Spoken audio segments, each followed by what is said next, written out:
कल 500 वर्षों के इंतजार के बाद अयोध्या में राम मंदिर निर्माण के लिए भूमि पूजन संपन्न हुआ था। आप सब लोगों ने, पूरी दुनिया में करोड़ों लोगों ने इसे टेलीविजन पर देखा होगा।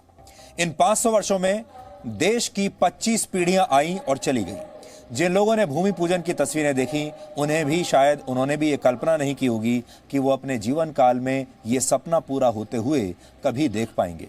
ये तस्वीरें 500 वर्ष के इंतजार और 25 पीढ़ियों के तप और बलिदान का परिणाम है। इतने वर्षों के बाद देश के हिंदुओं को यह मौका मिला कि वो खुशी और आनंद के साथ घी के दिए जला पाएं। इन दियों की लौ अभी बुझी भी नहीं थी और इसी राम मंदिर का विरोध उससे ही पहले शुरू हो गया। 24 घंटे भी बीते नहीं थे।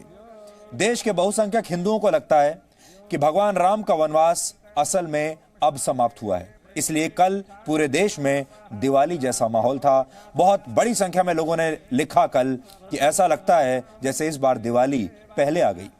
लेकिन क्या आपको पता है कि राम मंदिर के भूमि पूजन को 24 घंटे भी बीते नहीं और हमारे ही देश के एक वर्ग ने इस पर नफरत फैलाने वाली राजनीति शुरू कर दी है। देश के कुछ मुट्ठी भर मुसलमानों को यह लग रहा है कि राम मंदिर का भूमि पूजन हो जाने से भारत की धर्मनिरपेक्षता खतरे में पड़ गई है और सेकुलरिज्म की हत्या हो गई है। इतना ही नहीं, इस वर्ग के कुछ लोग तो यहां तक कह रहे हैं कि वहां बाबरी मस्जिद थी, बाबरी मस्जिद है और बाबरी मस्जिद ही रहेगी। तो कुछ लोगों का यह भी कहना है कि कल प्रधानमंत्री ने जो बातें वहां पर कही वो इतिहास के खिलाफ है। कुछ और लोग यहां तक कह रहे हैं कि इतिहास फिर से दोहराया जाएगा और राम मंदिर को तोड़कर फिर से मस्जिद बना दी जाएगी, क्योंकि इतिहास में कुछ भी स्थायी नहीं रहता। इस तरह के बयान देने वालों में समाजवादी पार्टी के सांसद शफीकुर रहमान बर्क, वरिष्ठ वकील जफर याब जिलानी, ऑल इंडिया इमाम एसोसिएशन के अध्यक्ष साजिद रशीदी और मुस्लिम पर्सनल लॉ बोर्ड के अधिकारी, बड़े बड़े अधिकारी शामिल हैं।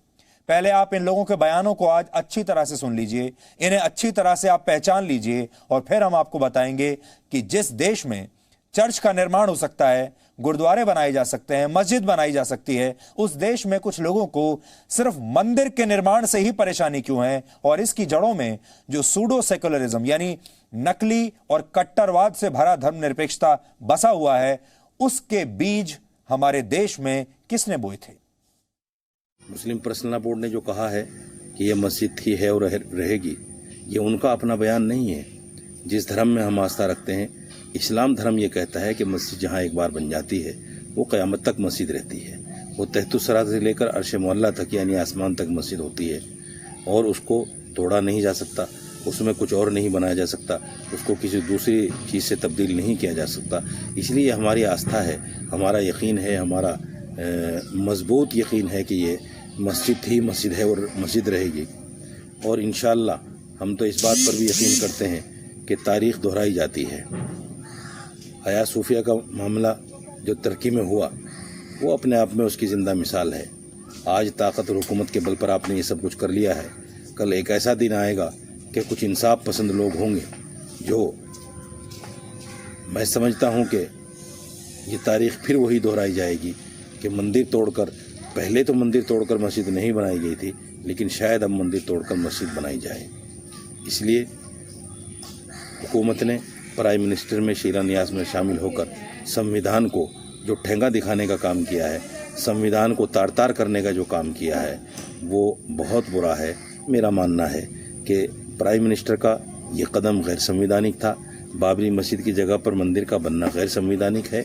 ये मस्जिद की जगह है, मस्जिद की जगह थी और मस्जिद की जगह रहेगी। हकीकत तो ये है कि वहाँ वो बाबरी मस्जिद थी और बाबरी मस्जिद है, इंशाअल्लाह बाबरी मस्जिद रहेगी। जहाँ एक कोई मस्जिद बन जाती है अल्लाह की तरफ से, तो वो ज़मीन, वो हिस्सा मस्जिद ही रहता है और मस्जिद रहेगा। ये इस्लाम का कानून है। संग बुनियाद रखना जमहूरियत का खत्म करना है और सेकुलरिज्म का खत्म करना है। तो उनकी गवर्नमेंट है, उन्होंने अपनी ताकत के बलबूते पर यहाँ पर जो इस संग बुनियाद रख दी और अदालत से भी, अदालत आलिया से भी अपने फेवर में करा लिया इसको। तो ये कानूनी इंसाफ नहीं है, बल्कि हमारे साथ बहुत बड़ी नाइंसाफ़ी हुई है। लेकिन हमने सब्र से काम लिया है और आज भी हम अल्लाह के भरोसे पर ये उम्मीद करते हैं कि इंशाअल्लाह ये जगह हमेशा मस्जिद थी, मस्जिद है, मस्जिद रहेगी। इसको कोई मिटा नहीं सकता इस बात को, अल्लाह की ने जो हुक्म दिया है। जिस तरह से उसको एक सरकारी फंक्शन के तौर पर किया गया है और जिस तरह प्रधानमंत्री ने उसमें गलत बातें कही हैं जो हिस्ट्री के ख़िलाफ़ है, वो यकीनन असंवैधानिक भी है और उस पर काबिल एतराज़ भी है। तो ये चीज़ें, पहली बात तो ये कि प्रधानमंत्री और मुख्यमंत्री ये संवैधानिक पद हैं जो सिर्फ हिंदुओं के नहीं हैं, पूरे देश के ये प्रधानमंत्री होते हैं। इसमें मुसलमान भी शामिल हैं जिनको यकीनन उस मस्जिद की ज़मीन पर मंदिर बनाने पर आपत्ति है, लेकिन सुप्रीम कोर्ट के फैसले की वजह से वो बोल नहीं रहे हैं, मौके पर जाकर रोक नहीं रहे हैं। तो उन्हें ये कोई हक़ नहीं पहुँचता कि वह मुसलमानों के बिहाफ पे भी वहाँ मंदिर बनाने का वेलकम करें। तो जो प्रधानमंत्री ने कहा वो भी गलत कहा। उन्होंने वहाँ ये कहा कि साहब ये सदियों से हम इसका इंतज़ार कर रहे थे। तो राम जन्मभूमि का कंसेप्ट सदियों पुराना है ही नहीं। ये सुप्रीम कोर्ट बहुत स्पेसिफिकली अपने जजमेंट में लिख चुका है कि 12वीं सदी के बाद से 16वीं सदी तक वहाँ पर न किसी मंदिर के बनाए जाने का कोई उल्लेख है या कोई सबूत है या एसआई की रिपोर्ट में कोई जिक्र है, और न ही किसी मंदिर के तोड़े जाने का कोई एविडेंस है। तो जब कोई मंदिर था ही नहीं 12वीं से 14वीं से, तो किस सदी से किस बात का वो इंतज़ार कर रहे थे? तो देश को गुमराह किया उन्होंने, पूरी दुनिया को गुमराह किया। आपने सारे बयान सुन लिए और आपने इन सारे लोगों के चेहरे भी पहचान लिए होंगे। हम चाहते तो आपको इनके चेहरे ना भी दिखाते, हम चाहते तो आज ये भी कह सकते थे कि देश में सब ठीक है, स्वागत हो रहा है, और जो ये लोग कह रहे हैं इसे हम इग्नोर कर सकते थे। लेकिन वो सही नहीं होगा, क्योंकि आपको ये भी जानना होगा कि हमारे ही देश के अपने कुछ लोग ऐसे हैं जो इस फैसले से खुश नहीं हैं। हमारे ही देश के ऐसे लोग हैं जो कल टेलीविजन पर जो तस्वीरें आ रही थीं उन्हें देखकर खून के आंसू रो रहे थे, और ये लोग चुप बैठने वाले नहीं हैं।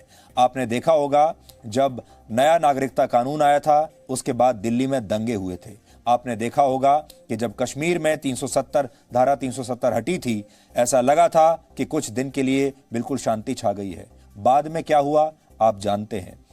इसी तरह नागरिकता कानून आने के बाद कैसे दंगे हुए पूरे देश में, अलग अलग जगह धरने प्रदर्शन हुए, दिल्ली में दंगे हुए, ये भी आप जानते हैं। इसलिए हो सकता है कि अभी फिलहाल आपको यह पता ना चले, लेकिन कुछ लोगों में नाराजगी है, कुछ लोगों में नफरत भरी हुई है, और वो नहीं चाहते कि 500 साल पुराना ये विवाद आगे भी अगले 500 साल तक भी सुलझे। वो ये नहीं चाहते कि राम मंदिर जो बन रहा है, जिसे हम सौहार्द का मंदिर कह रहे हैं, जिसे हम ये कह रहे हैं कि राम सबके हैं, हर धर्म के हैं, क्योंकि राम एक जीवन पद्धति है और श्री राम सबको एक साथ एकजुट रखेंगे, ये लोग उस कॉन्सेप्ट में विश्वास ही नहीं रखते। ये सारी भावनाएं और ये नफरत सिर्फ इन लोगों तक सीमित नहीं है। इनके साथ हमारे ही देश के कुछ और लोग भी खड़े हुए हैं, जिनमें विपक्ष के कुछ नेता हैं जो अपने आप को लिबरल्स कहते हैं, ऐसे बुद्धिजीवी हैं, और कुछ पत्रकार भी शामिल हैं जो कल जो कुछ हुआ उससे खुश नहीं हैं, अंदर ही अंदर दुखी हैं और अंदर ही अंदर ये सोच रहे हैं कि अब जब अगली बार हमें मौका मिलेगा तब हम दिखाएंगे कि हमारी ताकत क्या है। इसलिए आज 24 घंटे के अंदर ही हमने ये सोचा कि सबसे पहले पूरे देश को इन लोगों के चेहरे दिखाने चाहिए, इन्हें एक्सपोज करना चाहिए, और आपको ये भी बताना चाहिए कि ये लोग पूरी कोशिश करेंगे कि ये विवाद ना सुलझे, क्योंकि सुप्रीम कोर्ट का जो फैसला आया है वो इन लोगों ने दिल से माना ही नहीं।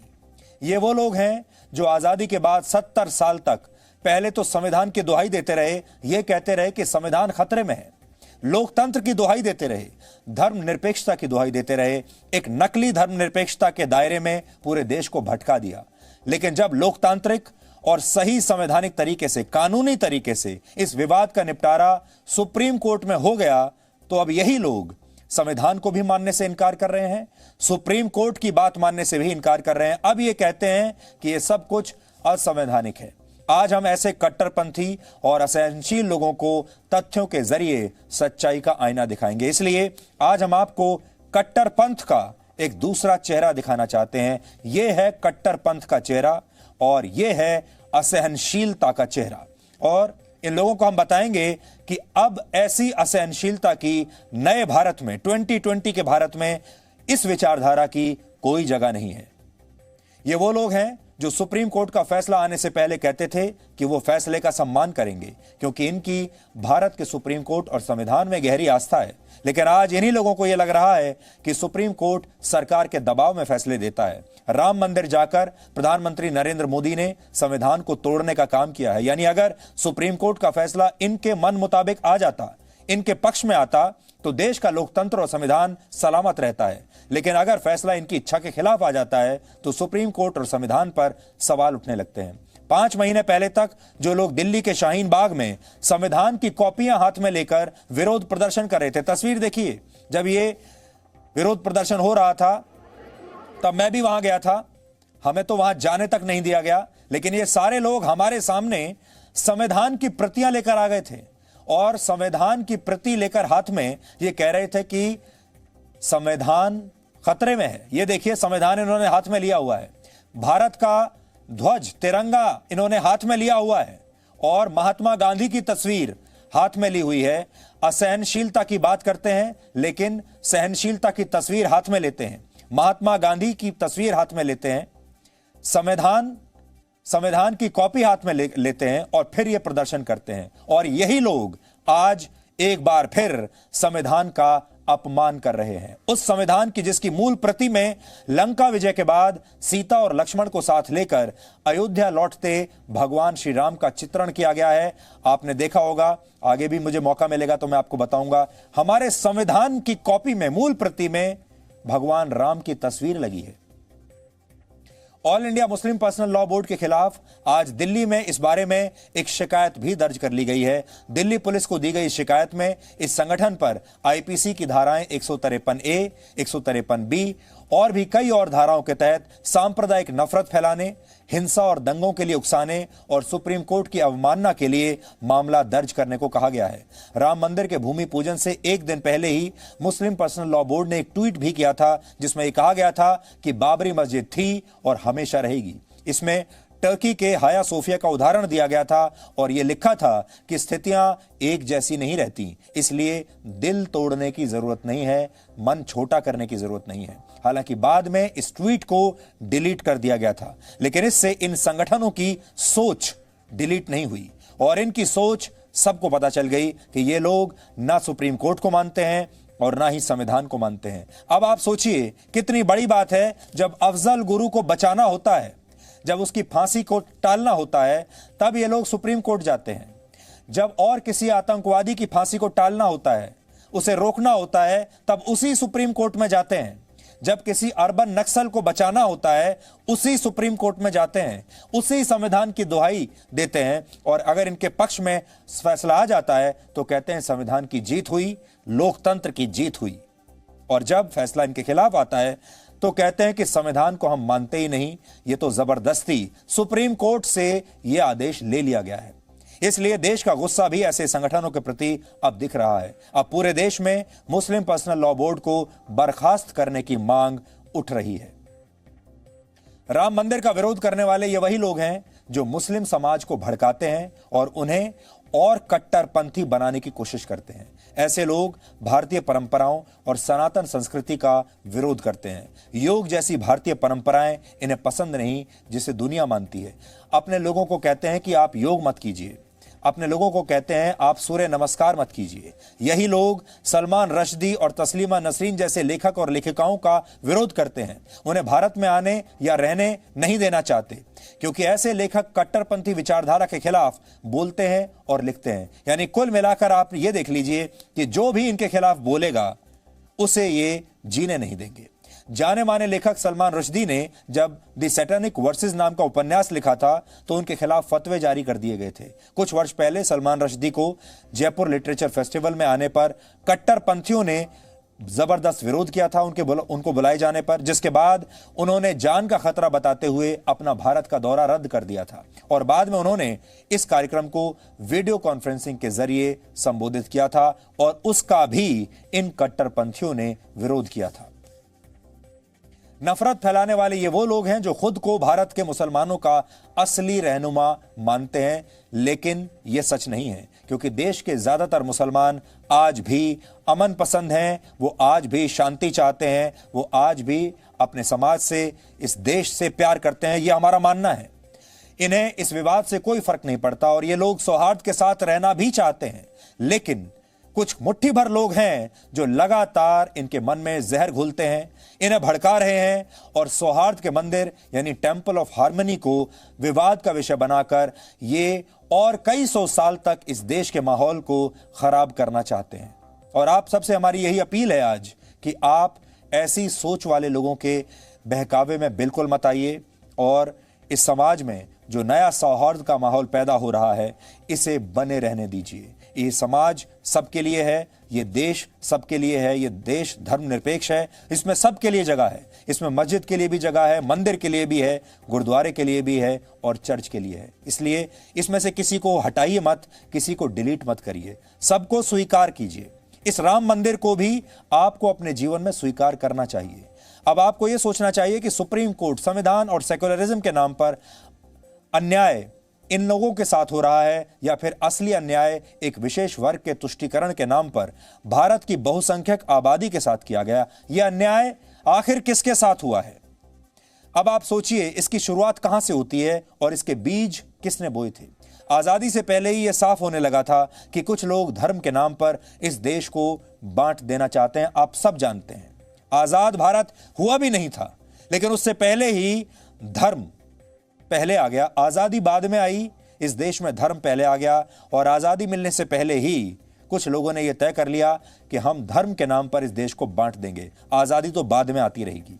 और 15 अगस्त 1947 को ऐसा ही हुआ, जब देश के दो टुकड़े हो गए। आप सोचिए कितनी खुशी का दिन उस दिन था इस देश के लिए, क्योंकि लंबे समय के बाद अंग्रेजों से आजादी मिली थी। लेकिन वैसे ही जैसे कल और आज की बात है, 24 घंटे भी राम जन्मभूमि के शिलान्यास को हुए नहीं कि आज ये सब शुरू हो गया। इसी तरह देश आजाद हुआ नहीं कि देश के टुकड़े टुकड़े भी हो गए। हजारों वर्षों की सभ्यता और संस्कृति वाला इतना बड़ा देश एक झटके में तोड़ दिया गया, एक झटके में बट गया। इसमें बड़ी गलती उन लोगों की नहीं थी जो मुसलमानों के लिए पाकिस्तान बनाना चाहते थे, बल्कि गलती उन लोगों की थी जिन्होंने धर्मनिरपेक्षता के नाम पर यह सब कुछ होने दिया और लोगों को सही धर्मनिरपेक्षता के बारे में बताया नहीं। सही धर्मनिरपेक्षता की जो परिभाषा है वो लोगों तक पहुंचने ही नहीं दी।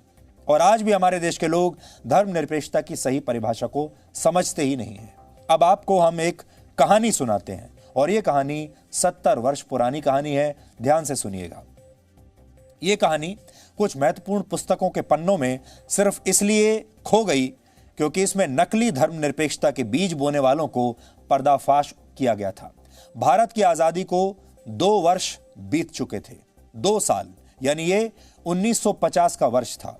उस समय देश के पहले प्रधानमंत्री जवाहरलाल नेहरू की कैबिनेट में एक मंत्री हुआ करते थे, उनके मंत्रिमंडल में, जिनका नाम था कन्हैया लाल मानिकलाल मुंशी, जिन्हें लोग के.एम. मुंशी के नाम से भी जानते थे। के.एम. मुंशी चाहते थे कि उस समय के सौराष्ट्र यानी आज के गुजरात में जो सोमनाथ मंदिर है उसका फिर से निर्माण कराया जाए, क्योंकि बाहर से आए आक्रमणकारियों ने सोमनाथ मंदिर को पूरी तरह से नष्ट कर दिया था। माना जाता है कि सोमनाथ मंदिर भगवान शिव के 12 ज्योतिर्लिंगों में से पहला ज्योतिर्लिंग है। यह भारत की हजारों वर्ष पुरानी सभ्यता, संस्कृति और आस्था का प्रतीक है। लेकिन पहले 11वीं शताब्दी में मुसलमान आक्रमणकारी महमूद गजनी ने इस मंदिर पर कई बार आक्रमण किए, इसका शिवलिंग तोड़ दिया और सारा खजाना लूट लिया। इसके बाद 13वीं शताब्दी में एक और आक्रमणकारी अलाउद्दीन खिलजी ने भी इस मंदिर के साथ यही किया। तब मंदिर की क्या हालत हो गई थी उसकी तस्वीर इस समय आपकी स्क्रीन पर है। कैसे इसे नष्ट कर दिया गया था और इसे तोड़ डाला गया था वो आप देख सकते हैं। जब हमारा देश आजाद हुआ तो के.एम. मुंशी और भारत के पहले गृह मंत्री सरदार पटेल ने यह तय किया कि मंदिर का, सोमनाथ मंदिर का फिर से निर्माण कराया जाए। के.एम. मुंशी समेत कांग्रेस के कई बड़े नेता इसकी अनुमति लेने महात्मा गांधी के पास पहुंचे और महात्मा गांधी ने इसके लिए आशीर्वाद और अनुमति दोनों दे दिए। उनका आशीर्वाद भी था और उनकी अनुमति भी थी महात्मा गांधी की। लेकिन क्या आप जानते हैं कि जवाहरलाल नेहरू सोमनाथ मंदिर के निर्माण के पक्ष में उस समय नहीं थे, और इसे लेकर जब के.एम. मुंशी और नेहरू के बीच बहस हुई तो नेहरू ने कहा कि वो सोमनाथ मंदिर के निर्माण से खुश नहीं है, क्योंकि इससे हिंदुत्व का फिर से उदय हो जाएगा। ये बातें के.एम. मुंशी ने अपनी पुस्तक पिलग्रिमेज टू फ्रीडम में लिखी हैं। जिसे नेहरू हिंदुत्व का उदय कह रहे थे, उसे के.एम. मुंशी भारत के लोगों की सामूहिक चेतना का नाम दे रहे थे। यानी आजाद भारत के एक नेता को लगता था कि एक मंदिर के निर्माण से हिंदुत्व का उदय हो जाएगा और देश की अल्पसंख्यक आबादी को निराशा होगी, जबकि एक दूसरे नेता को यह लगता था कि इसमें हिंदू मुसलमान का सवाल ही नहीं है, क्योंकि यह तो सारे भारतीयों की सामूहिक इच्छा का विषय है और इसमें हिंदू और आजादी के बाद भारत को चुनने वाले मुसलमान भी शामिल हैं। लेकिन सोमनाथ मंदिर के प्रति जवाहरलाल नेहरू का विरोध यहीं खत्म नहीं हुआ। वो इस मामले में सरदार पटेल से भी बाद में नाराज हो गए। जब नवंबर 1947 में सरदार पटेल सोमनाथ मंदिर पहुंचे और वहां दिए गए एक भाषण में उन्होंने ये घोषणा की कि इस मंदिर का निर्माण नए वर्ष से शुरू हो जाएगा, तो पंडित नेहरू उनसे भी नाराज हो गए। इसके बाद जब भारत के पहले राष्ट्रपति डॉक्टर राजेंद्र प्रसाद को सोमनाथ मंदिर के उद्घाटन के लिए बुलाया गया तो नेहरू ने इसका भी विरोध किया था।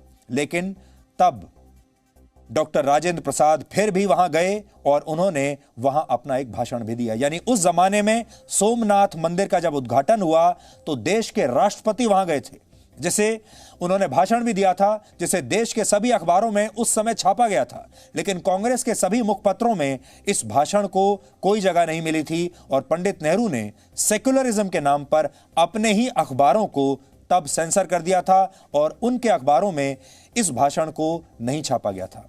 आज जवाहरलाल नेहरू या उनका परिवार तो सत्ता में नहीं है, लेकिन जो लोग राम मंदिर का विरोध कर रहे हैं उनके बयानों को सुनकर आपको यही कहानी आज भी चरितार्थ होती हुई प्रतीत होगी। यानी 73 वर्षों में सब कुछ बदल गया। अगर कुछ नहीं बदला तो वो है नकली धर्मनिरपेक्षता और ये तुष्टीकरण की राजनीति।